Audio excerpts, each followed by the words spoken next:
Hey guys and girls, WTF GFD. A lot of people are asking me, Nathan, what the fuck is the GFD? What does it stand for? What does it mean? And how is it going to affect me?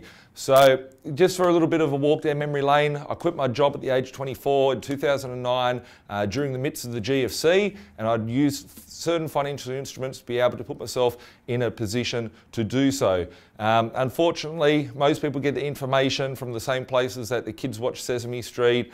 Most people get their relationship advice from Married at First Sight, or they think they get their elegance from the Kim Kardashians. So looking at where people get their financial education from, that's why a lot of people are fucked up in the world, and they're always trying to reach for something greater, but they're only getting minimal sort of knowledge out there. So what the GFD is a financial system. I've been looking at financial markets for almost 20 years.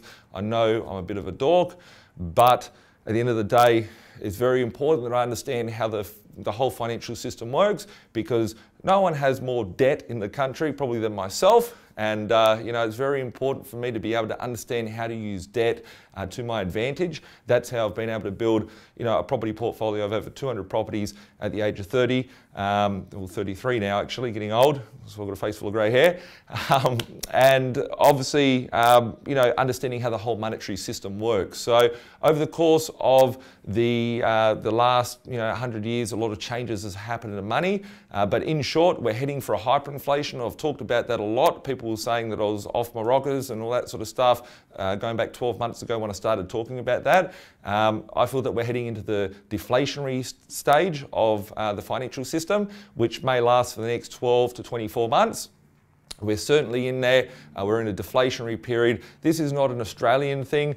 Going back 12, 24 months ago, we saw on the front page of all the newspapers, Sydney house prices unaffordable, yada, yada, yada. At the same time, what they didn't tell you in the media is that that's the same story on the front page of the UK, the US, Canada, even the Philippines have got issues with their housing affordability. And that wasn't because any market was going so great or anything like that. It was due to the fact of how the monetary system worked underneath. Currently what you're seeing in the front page of the newspapers all around the world is the banks are in trouble, they're all under scrutiny. We've got a liquidity crisis where liquidity is flowing out of the marketplace. Basically the funds that were created through the GFC to actually stimulate the economies globally, have done a great job at doing that, but it's getting to a point of runaway inflation. Whatever the next move is going to be is going to cause a lot of pain for those that aren't sort of educated and knowledgeable about how the financial markets work, and that's why I've been talking about this stuff. If you want to hear it, great. If you don't want to hear about it, put your head in the sand, and while your head's in the sand, you probably cop one in the back end. So it's important to understand how the financial system's working, how everything's working out there in the marketplace, to keep yourself educated and equipped for this biggest economic disaster that we're going to see in modern history. I personally feel, and this is my own opinion, is that what we're about to see is going to be much greater than, much worse. It'll make the 2009 and the GFC, 2008 and the GFC look like the good old days, and it'll probably be more comparable to what happened in the 1929 with the Great Depression. So things to watch out for is the bond yields are out of whack, the financial markets are out of whack, the derivative markets are about to implode, liquidity is drying up globally. Understand how money works. If you can understand how money works, you can understand what's about to come next in this financial system. It's not all doom and gloom. There is opportunities out there.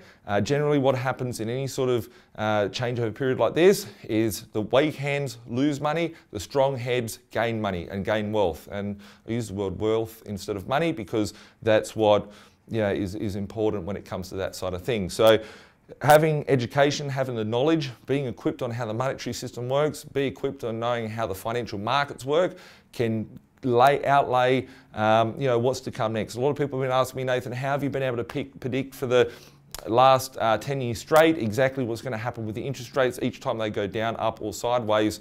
And it's only because I understand how on that occasion that first and foremost that how the monetary system works and looking at bond yields and so on and so forth.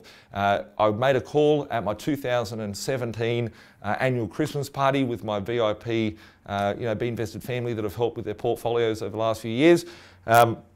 I made the call that we would be seeing certain things happen this year. Between March and May is where the market, where people will realise where the market is, screwed up. A lot of people are still out there scratching their heads going, oh, it must be this or it must be that, it must be the next thing. It's because the whole financial system, quite honestly, is fucked. So is that something to be scared of? I personally feel that we'll go through this deflationary cycle. Once there becomes blood on the street, a lot of people will focus so much onto the property side of things, but it's more so the outer financial market. Once there becomes more blood on the streets, we will see stimulus coming through. Once stimulus comes through to push that economy up and stop the wheels from falling off, they probably most likely will fall off for a short period of time before there's a lot of stimulus to put that cart back on the track and for the economy to move forward. So that's where the opportunity is in that crossover period, and that's what the GFD is all about. I do believe throughout the year of 2018, 2019, we will be seeing the GFD. As I said, key dates to remember is March to May this year, which are obviously already in. Most people have realised that musical chairs are stopped. There's no music going, but at the same time, there's no chairs to sit on. There's liquidity issues globally. You can just pick up any sort of media and start seeing the cracks in the financial system, but you need to dig deeper to actually go through sort of reports as far as how quantitative tightening is affecting the marketplace, understanding all different financial markets, and that's where I come up with my analysis to be able to give you that feedback. And I personally feel that we will see a recession before August to November 2018, and it will probably go on throughout the year of 2019. But 2018 is the year. I'm not a doom and gloom guy. Most people have been saying lately, oh, Nathan's all negative, etc., etc.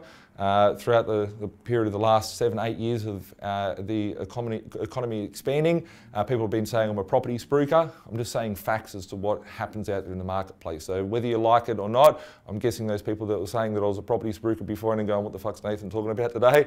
I'm just telling you facts as it happens.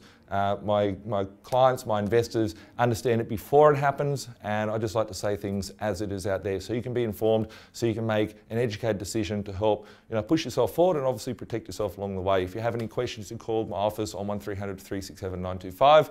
Other than that, we'll catch up soon and make sure that you stay safe throughout the GFD.